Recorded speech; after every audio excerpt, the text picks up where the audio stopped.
இன்றைக்கி எங்கள் வீட்டு லஞ்ச் மெனு என்னென்னு பார்க்கலாம் வாங்க. வெள்ளை சாதம், மோர் குழம்பு,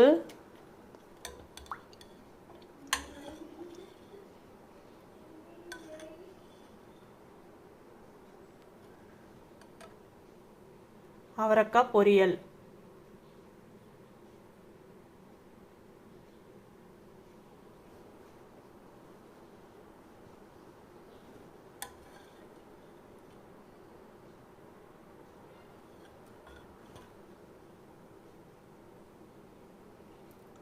இதுதான் இன்றைக்கி எங்கள் வீட்டு லஞ்ச் மெனு.